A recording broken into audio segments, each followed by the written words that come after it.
नमस्कार दोस्तों, स्वागत है आपका ई प्रयास द लर्निंग ऐप पर। इस बार हम कुछ अलग लेकर आए हैं भाई लोगों, आप लोगों के लिए। हमने क्या प्लान किया है कि अपनी एक बुक आ रही है और उस बुक के जितने भी सॉल्यूशंस हैं वो हम चाहते हैं कि आपको वीडियो के जरिए आपको मिल सके और कुछ प्रैक्टिस भी आपकी हो जाए टॉपिक वाइज। तो मैं टॉपिक वाइज आपके प्रैक्टिस सेट लेके आया हूँ और उसकी मदद से आप आसानी से इन वीडियो को देखकर उस किताब को सॉल्व कर सकते हैं, जिससे कि कोई परेशानी आपको नहीं होगी। तो आज अपन ने जो स्टार्ट किया है वो है सेट थ्योरी, और सेट थ्योरी में आप आसानी से जितने भी क्वेश्चन हैं उनको आप समझ पाओगे, सीख पाओगे। ये अपनी प्लानिंग है। तो करीबन पहले जो चैप्टर है, जो अपनी बुक होगी उसका पहला चैप्टर है, उसमें करीबन 58 क्वेश्चंस हैं। तो उनकी मैं सॉल्यूशन आपको करवाने की कोशिश करता हूं। तो इसके कुछ पार्ट्स में मैंने इसको डिवाइड किया है। आपके लिए ये प्रैक्टिस वाला पार्ट होगा, तो आप आसानी से इसको सॉल्व कर पाएंगे। ये अपनी प्लानिंग है, ठीक है। तो एक बार देख लेते हैं कि ये कनेक्ट हुआ कि नहीं हुआ, उसके बाद में अपन इसको स्टार्ट करते हैं।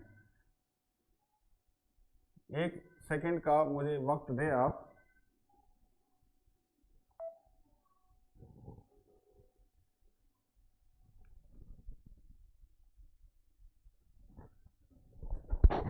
आवाज़ चेक कर लेते हैं एक बार, आवाज़ आ रही है कि नहीं आ रही। आवाज़ शायद नहीं आ रही है। हेलो हेलो हेलो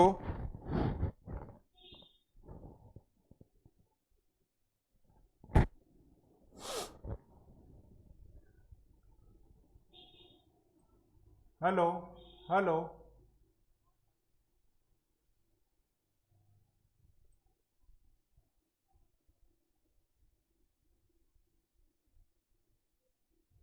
हेलो, आवाज़ आ रही है क्या मेरी?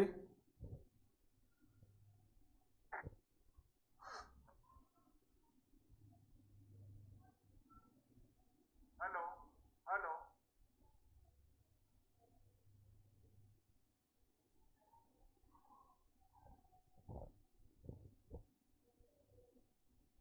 एक बार चेक कर लें कि आवाज़ आ रही है कि नहीं आ रही। आवाज़ आ रही है क्या मेरी?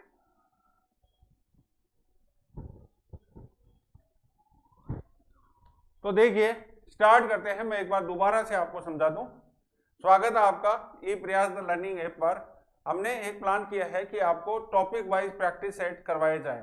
तो उन्हीं के कुछ प्रैक्टिस पार्ट को मैंने डिवाइड किया है और सेट थ्योरी का आज जो प्रैक्टिस पार्ट है वो मैं आपके सामने लेकर आया हूँ, और अपन उसकी मदद से आसानी से उस चैप्टर को प्रैक्टिस के थ्रू समझ सकते हैं, क्योंकि एग्जाम में तो क्वेश्चन ही आने हैं और उन्हीं क्वेश्चंस को अपन यूज में लेते हुए आसानी से इसको समझ सकेंगे। तो स्टार्ट करते हैं सेट थ्योरी का प्रैक्टिस सेट पार्ट 1, ठीक है। पहला क्वेश्चन है, किसी कक्षा में बुद्धिमान छात्रों का समुच्चय होता है। तो देखिए, the set of intelligent students in A class is, यानी सेट क्या होता है? वस्तुओं के सुपरिभाषित संग्रह को समुच्चय कहते हैं। Sorry, A well defined collection of objects is called set. यानी आपके पास डेफिनेशन है वो वेल डिफाइंड होनी चाहिए, यानी सुपरिभाषित होनी चाहिए। यानी आपकी जो परिभाषा है वो क्या होनी चाहिए? सुपरिभाषित, यानी उसकी कोई न कोई अर्थ निकलना चाहिए। उन्हीं वस्तुओं का अपन कलेक्शन कर सकते हैं, a well defined collection of objects. तो यहां पर देखिए, ध्यान दीजिएगा, क्या दिया है कि बुद्धिमान छात्रों का। तो बुद्धिमान छात्र की डेफिनेशन अपन डिसाइड नहीं कर सकते, इसलिए ये सेट है वो क्या होगा? क्या नल सेट होगा? नहीं। सिंगलटन सेट होगा, फाइनाइट सेट होगा, यानी रिक्त समुच्चय होगा, एकल समुच्चय। एकल समुच्चय वो कहते हैं जिसमें केवल एक ही अवयव हो। परिमित समुच्चय किसे कहते हैं? जिसके अंदर एक फिक्स वैल्यूज हो, यानी फिक्स अवयव हो, निश्चित अवयव हो। और चौथा जो आंसर है, डी जो ऑप्शन है आपका, वो है सुपरिभाषित संग्रह नहीं है, यानी not a well defined collection. तो आंसर इसका होगा डी, ऑप्शन डी है वो इसका सही उत्तर होगा, क्योंकि बुद्धिमान छात्रों का कलेक्शन नहीं किया जा सकता। क्लियर? आगे बढ़ते हैं और अगला क्वेश्चन लेते हैं। निम्न में से कौन सा रिक्त समुच्चय है? Which of the following is the empty set. तो एम्प्टी सेट का मतलब हुआ कि ऐसा सेट जिसके अंदर एलिमेंट हो ही नहीं, यानी एलिमेंट क्या हो, जीरो हो, यानी हो ही नहीं। तो सबसे पहला जो सेट दे रखा है ऑप्शन ए दे रखा है, उसमें क्या दिया है, एक्स स्क्वायर माइनस वन बराबर जीरो। तो यहाँ से तो ये निष्कर्ष निकलता है कि x इक्वल टू क्या होगा, प्लस माइनस वन। यानी इस सेट में तो दो अवयव हो सकते हैं, दो एलिमेंट हो सकते हैं, प्लस वन और माइनस वन। जो दूसरा सेट दे रखा है वो है X square plus one equal to zero. तो x की वैल्यू आ गई आपके पास रूट माइनस वन, जो कि नॉर्मली आइटा से डिनोट करते हैं। और यहाँ पे क्वेश्चन में साफ साफ कहा है कि x is a real number, यानी x है वो एक वास्तविक संख्या होनी चाहिए, जबकि यहाँ पर x है वो एक वास्तविक संख्या नहीं है। इसका मतलब इस सेट में कोई भी एलिमेंट नहीं हो सकता। तो इसका जो आंसर है वो ऑप्शन बी होगा कि ये जो सेट है वो नल सेट होगा। रीजन समझ में आ गया होगा। डेफिनेशन क्या कर रही है सेट की कि x है वो एक वास्तविक संख्या होनी चाहिए, और x की वैल्यू अपने पास क्या आ रही है, आयोटा आ रही है। तो आयोटा आ रही है, इसका मतलब क्या हुआ, एक काल्पनिक संख्या आ रही है। तो काल्पनिक संख्या रियल संख्या से मैच कैसे कर सकती है, तो ये समझने वाली बात है। और इससे आपके समझ में आ गया होगा कि यहाँ पर ये एक रिक्त समुच्चय यानी नल सेट यहाँ पर होगा। ठीक है, नेक्स्ट क्वेश्चन लेते हैं। अगला क्वेश्चन है X square equal to 16 and 2x equal to 6। तो अगर मैं यहाँ से x की वैल्यू निकालूं तो क्या आएगा, प्लस माइनस 4, एंड x की वैल्यू निकालूं तो कितनी आएगी, 3। यानी कहने का मतलब ये सेट बना -4 और +4। एंड का मतलब होता है भाई लोगों इंटरसेक्शन, और यहाँ पर सेट क्या बना, 3। अब आपसे पूछा है कि इन दोनों में क्या कॉमन है, तो इन दोनों में कुछ भी कॉमन नहीं है, यानी ये नल सेट होगा। या नल सेट को अपन दूसरी भाषा में या दूसरे तरीके से लिखें तो वो क्या होगा, 5। यानी ऑप्शन ए है वो इसका सही उत्तर होगा। क्लियर, आगे बढ़ते हैं। यदि किसी समुच्चय में n एलिमेंट हो तो उसमें कुल उप समुच्चयों की संख्या क्या होगी। If set A has n elements then total number of subset of A is. तो यहां पर आपको याद रखना है कि total number of subset is equal to 2 to the power n। यानी अगर किसी सेट में n एलिमेंट हो तो उस सेट के नंबर ऑफ सबसेट की संख्या कितनी होगी, 2 की घात n। यानी ऑप्शन सी है वो इसका सही उत्तर होगा। कोई डाउट, ठीक है, आगे बढ़ते हैं। अगला क्वेश्चन करते हैं। देखो इसी टाइप का क्वेश्चन आ गया कि समुच्चय एक दे रखा आपको 1 2 3, ये समझ लीजिए कि सेट ए है। ठीक है, तो नंबर ऑफ एलिमेंट्स इसके अंदर कितने हो गए, 3 हो गए, यानी n की वैल्यू 3 हो गई। अब आपसे पूछा है कि प्रॉपर सबसेट, तो प्रॉपर सबसेट की डेफिनेशन होती है या फॉर्मूला होता है 2 to the power n minus 1, यानी 2 की पावर 3 माइनस 1, यानी 8 माइनस 1, यानी आंसर क्या हो जाएगा, 7। तो इसका आंसर होगा ऑप्शन बी। यानी अगर किसी सेट में 3 एलिमेंट है तो उसमें टोटल नंबर ऑफ सबसेट्स क्या होंगे, 8 होंगे, यानी 2 की पावर 3 यानी 8 होगा। लेकिन अगर आपको वास्तविक या प्रॉपर सबसेट की संख्या पूछे तो वो एक कम कर देनी है और वो कितनी हो जाएगी, 7 हो जाएगी। तो इसका आंसर होगा 7। अगला क्वेश्चन देखिए, सेट ए इक्वल टू दे रखा है 1 2 3, सेट बी इक्वल टू दे रखा है 3 4, और सी इक्वल टू दे रखा है 4 5 एंड 6। आपसे सिंपल क्वेश्चन पूछा है कि A union B intersection C कितना होगा। तो ए की जगह तो लिखा अपने 1 2 3 यूनियन बी इंटरसेक्शन सी, यानी बी और सी में कॉमन ढूंढे। तो देखो इन दोनों में कॉमन क्या आ रहा है, 4 कॉमन आ रहा है। ठीक है, तो आप यहाँ पर इनको मिलाएंगे तो ये बन जाएगा 1 2 3 एंड 4। तो ऑप्शन बी है वो इसका सही उत्तर हो जाएगा। बहुत आसान क्वेश्चन था और मेरे ख्याल से आपके ये समझ में आ गया होगा। ठीक है, अगला क्वेश्चन लेते हैं और आगे बढ़ते हैं। ए और बी दो समुच्चय हैं, तो आपसे पूछा है कि A union A intersection B का डेस कितना होगा, ये आपसे पूछा है। यहाँ पर डेस है, डेस लगा दो या सी लगा दो, ए की बात है। ठीक है, ये आपसे पूछा है कि A union A intersection B का होल डेस क्या होता है। तो एक फॉर्मूला होता है भाई लोगों, डी मॉर्गन लॉ। तो डी मॉर्गन लॉ क्या कहता है, ए डेस यूनियन बी डेस, यानी ए और बी के दोनों के डेस लगा दो, बीच में इंटरसेक्शन संज्ञान है तो डेस वो क्या करेगा, उसको उल्टा कर देगा। ठीक है, अब आप इसको डिस्ट्रीब्यूटिव लॉ से A union A dash union A union B dash, ऐसे कर सकते हैं। A union A dash union A union B dash, ऐसे लिखा जा सकता है। अब मुझे बताइए कि ए और ए डेज को अगर मिला दें तो क्या बनेगा। ए और ए डेज को अगर अपन मिला दें तो क्या बनेगा। मुझे लगता है कि सवाल में मिस्टेक है, सवाल में मिस्टेक है भैया, सवाल में मिस्टेक है।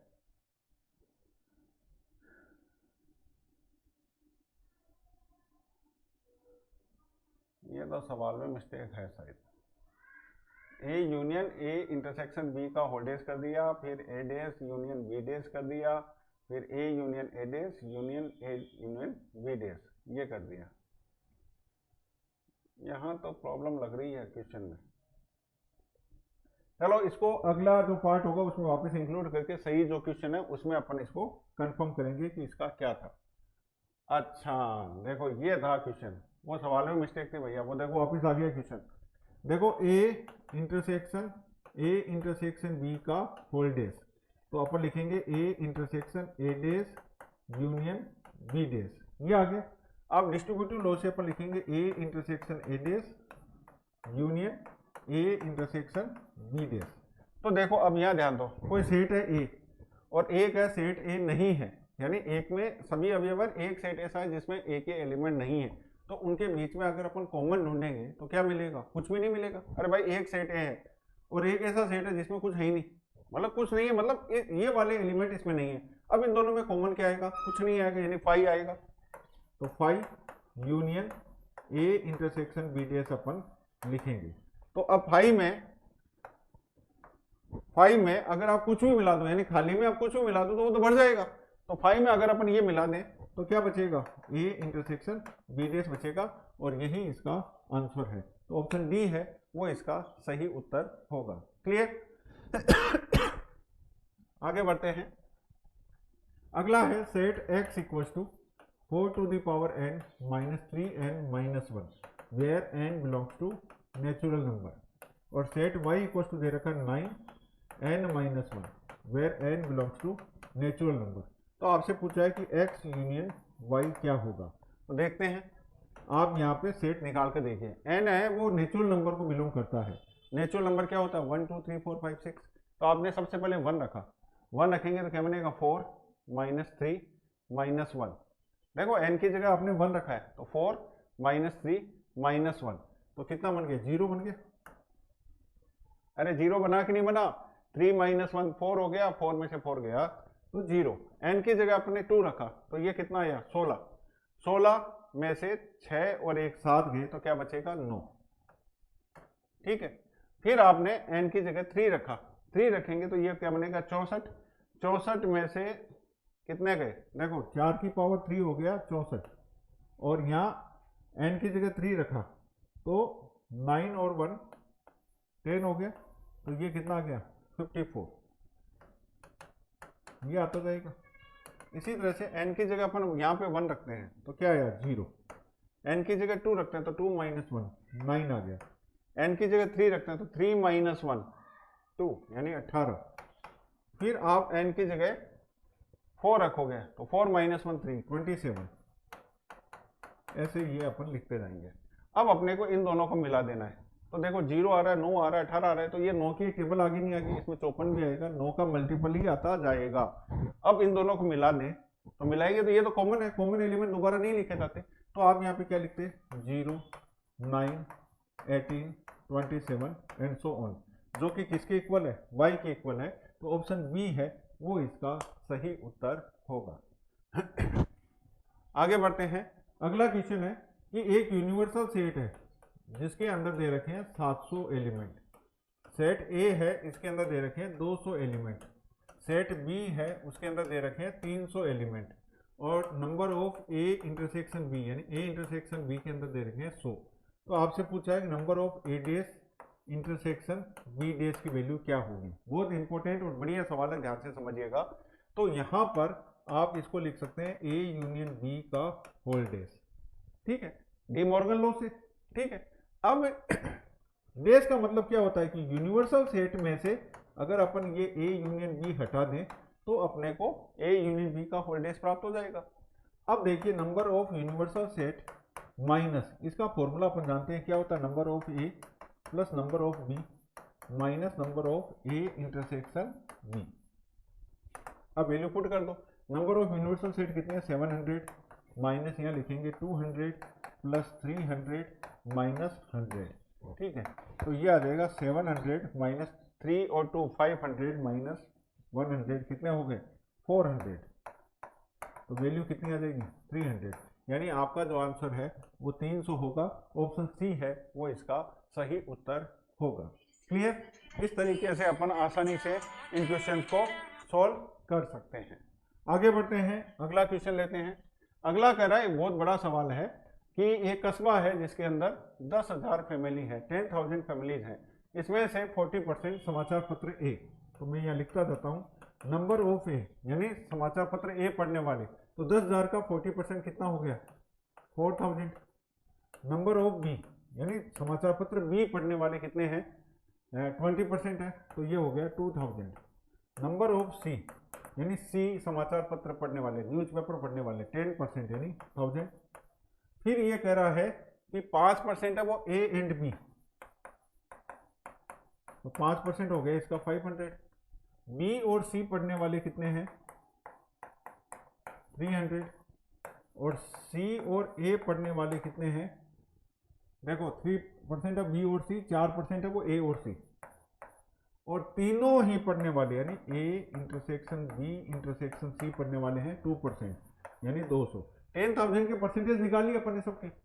अब आपसे पूछा है कि उन परिवारों की संख्या क्या होगी जो केवल समाचार पत्र ए पढ़ते हैं, the number of families which bye A only. तो अपन क्या करेंगे, इसको वेन डायग्राम से सॉल्व करने की कोशिश करेंगे। बहुत आसानी से और आराम से समझिएगा।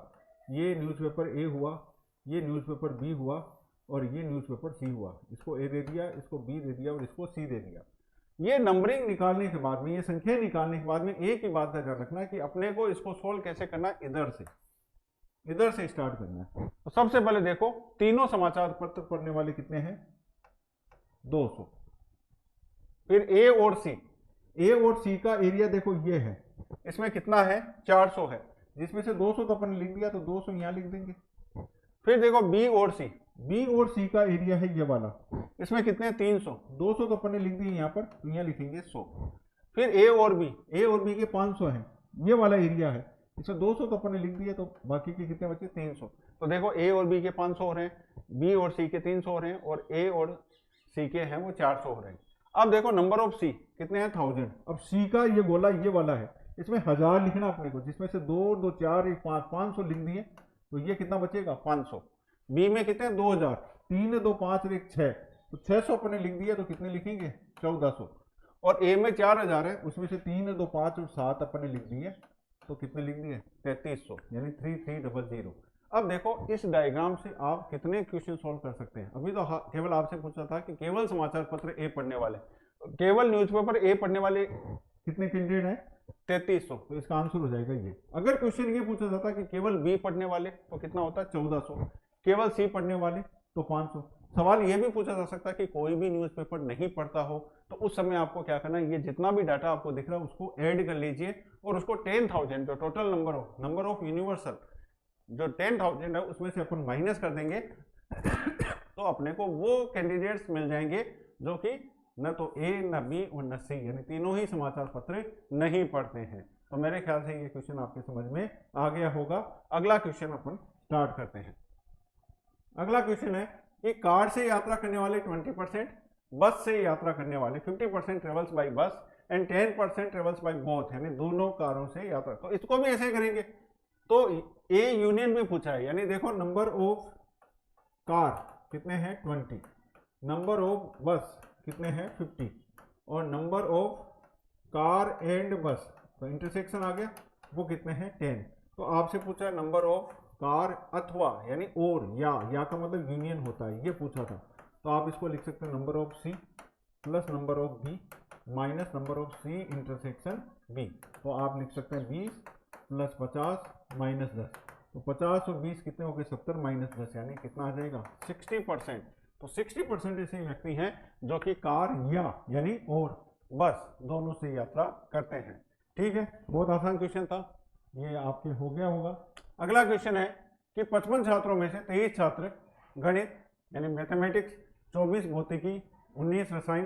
तो ये सेम वैसा ही क्वेश्चन अपन डायरेक्ट करने की कोशिश करते हैं। देखो आप आराम से तसल्ली से पढ़ना। आप ये हो गया मैथमेटिक्स, फिर ये हो गया फिजिक्स, और ये हो गया केमिस्ट्री। तो मैं यहाँ मैथ्स, यहाँ फिजिक्स और यहाँ केमिस्ट्री। सबसे पहले अपन बात करेंगे लास्ट से। चार छात्र यानी 4 स्टूडेंट ऐसे हैं जो तीनों सब्जेक्ट पढ़ते हैं, तो मैंने यहाँ लिख दिया 4। ठीक है, फिर अपन ऐसे चलेंगे उल्टा। तो अब फिजिक्स और केमिस्ट्री पढ़ने वाले कितने भाई? 7। तो यहाँ लिख देंगे 3। 7 हो गए कि नहीं हो गया ऑटोमेटिक? 9 है वो मैथ्स और केमिस्ट्री पढ़ने वाले 9 है। 4 मैंने लिख दिया, तो यहाँ क्या लिखेंगे? 5। मैथ्स और फिजिक्स पढ़ने वाले 12 हैं, तो मैथ्स और फिजिक्स 12 पढ़ते हैं, उनमें 4 अपने यहाँ लिख दिया, तो क्या लिखेंगे? 8। अब देखो केमिस्ट्री पढ़ने वाले कितने? 19 में से 5 4 9 3 12 यानी 12 स्टूडेंट तो अपन लिख दिया, तो कितने बचेंगे? 7। फिजिक्स के कितने? 24। तो 8 4 12 3 15, तो यहाँ कितने लिखेंगे? 9। तो 24 हो गया ऑटोमेटिक। और 23 मैथमेटिक्स है, तो 8 5 13 4 17 है, तो यहाँ लिख देंगे 6। अब पूछा है कि केवल एक विषय पढ़ने वाले, तो केवल एक विषय पढ़ने वाले छात्र होंगे 6 + 9 + 7 यानी 9 6 15 और 7 कितने हो गए? 22 स्टूडेंट ऐसे हैं जो कि एक एक विषय पढ़ते हैं। तो ये तीनों ही चीजें आगे देखो, 6 9 7 यानी उपरोक्त सभी यानी ऑल ऑफ द एबव सभी स्टूडेंट्स जो डाटा आया है वो बिल्कुल सही डाटा आया है। आगे बढ़ते हैं। अगला क्वेश्चन बहुत आसान है, फॉर्मूला बेस्ड क्वेश्चन है। आपसे पूछा है A - B यूनियन C पूछा है, तो आप इसको ऐसे लिख सकते हैं A - B। जब भी माइनस बाहर आ जाए तो यूनियन को किस में कन्वर्ट कर दें? इंटरसेक्शन में, और फिर A - C। A - B, minus आ गया तो यूनिवर्सल को क्या कर देना है? इंटरसेक्शन कर देना है, और फिर A - C। तो ऑप्शन बी है वो इसका सही उत्तर हो जाएगा। देखो जो एग्जाम है उसमें आपके ऑब्जेक्टिव टाइप क्वेश्चन होते हैं, ऑब्जेक्टिव क्वेश्चन में फॉर्मूले भी पूछे जा सकते हैं। तो ये एक अपने आप में फॉर्मूला था, बहुत इंपॉर्टेंट फॉर्मूला था, तो वो आपसे पूछा जा सकता है। अगला क्वेश्चन देखिए, A - B union B - A equals to. अब आपको ये भी एक फॉर्मूला ही दे दिया, तो मैं इसको वेन डायग्राम से आपको समझाने की कोशिश करता हूं। देखो ये A है, ये B है। A - B का मतलब होता है केवल और केवल A। सुनना मेरी बात, केवल और केवल A कौन सा हुआ भाई? ये A - B है। B - A क्या हुआ? केवल और केवल B यानी ये वाला। और आप इन दोनों को मिला दे तो ये बनना चाहिए, यानी आपका आंसर ये होना चाहिए। अब ऑप्शन से अपने को देखना है कि कौन सा ऑप्शन इसको मैच करता है। पहला ऑप्शन लें अपन। पहला ऑप्शन में मैंने ये डायग्राम बनाया, ये A है, ये B है, ठीक है। अब A यूनियन B तो ये पूरा हो गया, इसमें से B हटा दें, A यूनियन B में से B हटा दें तो केवल ये बचेगा। तो ये तो इसको मैच नहीं कर रहा, तो ऑप्शन A तो गलत हो गया। ऑप्शन B लेते हैं, ये A है, ये B है। A इंटरसेक्शन B कौन सा होता है? ये वाला। उस A में से ये हटा दें तो क्या बचेगा? यही बचेगा। C ऑप्शन लेते हैं अपन, ये A है, ये B है, ठीक है। A यूनियन B ये पूरा हो गया, उसमें से A इंटरसेक्शन B यानी ये वाला पार्ट हटा दें तो क्या बचेगा? A यूनियन B ये पूरा था, उसमें से इंटरसेक्शन अपन ने यानी ये वाला हटा दिया, तो बचेगा क्या? ये और ये डायग्राम दोनों मैच कर रहे हैं, इसलिए ऑप्शन सी है वो सही उत्तर होगा। आपको डी देखने तक की जरूरत नहीं है। तो इस तरीके से आप इस क्वेश्चन को कर सकते हैं। 17 क्वेश्चन है कि समुच्चय निर्माण विधि में देखो सेट को रिप्रेजेंट करने के 2 तरीके होते हैं। तो एक तो होता है सेट बिल्डर फॉर्म, एक होता है रोस्टर फॉर्म। रोस्टर फॉर्म में तो अपन कॉमा लगा के लिखते हैं, और सेट बिल्डर फॉर्म में क्या करते हैं? एक फॉर्मूला सेट करके लिखते हैं। तो आपसे पूछा है कि इसमें से नल सेट कौन सा होगा, तो ये तो डायरेक्ट हो गया, तो ये नहीं हो सकता। वैसे आंसर तो सही है, नल सेट को तो ये डिनोट करता है, लेकिन ये चूंकि सेट बिल्डर फॉर्म नहीं है। ये भी सही है, लेकिन इस क्वेश्चन का आंसर ये नहीं है। अब ये कह रहा है कि सी क्या है कि ये एक सेट है किसका? एक्स का। और एक्स क्या है? ऐसी संख्या जो आपस में इक्वल हो। तो आपस में इक्वल तो सभी संख्याएं होती है भाई, एक के इक्वल होता, दो के इक्वल होता, तीन के इक्वल होता, तो ये तो नल सेट नहीं हो सकता।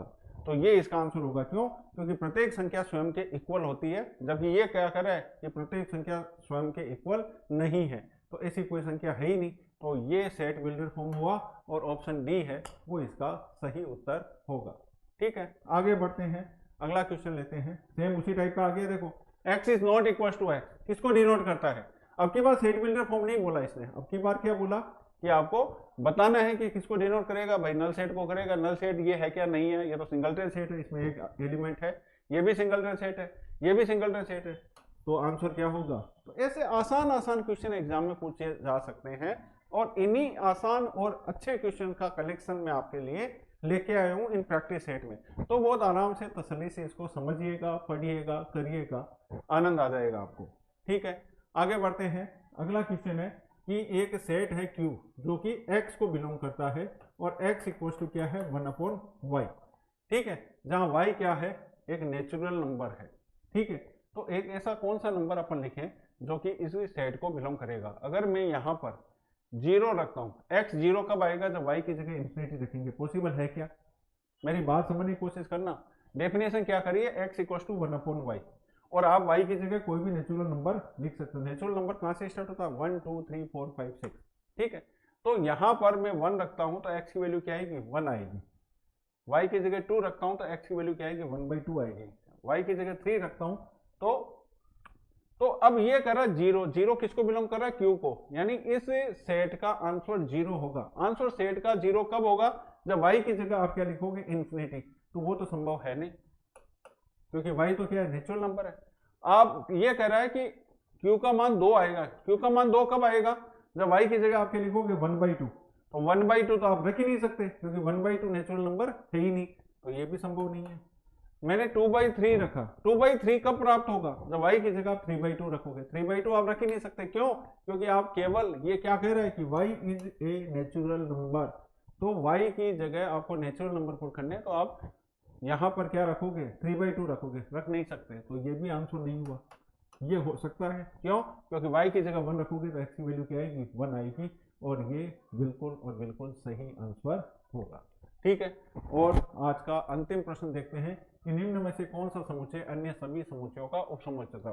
विच set is the subset of all given set? तो याद रखिएगा भाई लोगों, एक तो सेट ए खुद और एक नल सेट, ये दोनों प्रत्येक समुच्चय के सबसेट होते हैं। कोई भी सेट ले लीजिए, उसका वो सेट खुद, और एक रिक्त समुच्चय नल सेट है, वो उसका सबसेट होता है। तो यहाँ पर नल सेट कहाँ पर दिख रहा है आपको? डी पर दिख रहा है, तो डी है वो इसका आंसर होगा। तो ये था मेरा पहला पार्ट सेट थ्योरी का। अभी इसके 2 पार्ट और आने बाकी हैं, तो इसको ढंग से समझिए। आपको बुक मिल जाएगी, प्रैक्टिस सेट मिल जाएंगे। उन प्रैक्टिस सेट के जो वीडियो सॉल्यूशन है वो आपको मैं अवेलेबल करवा रहा हूँ। तो उम्मीद है कि आपको मज़ा आया होगा, समझ में आया होगा, और ऐसे ही आपको रेगुलरली वीडियोज मिलते रहेंगे। बहुत बहुत धन्यवाद। जय हिंद, जय भारत।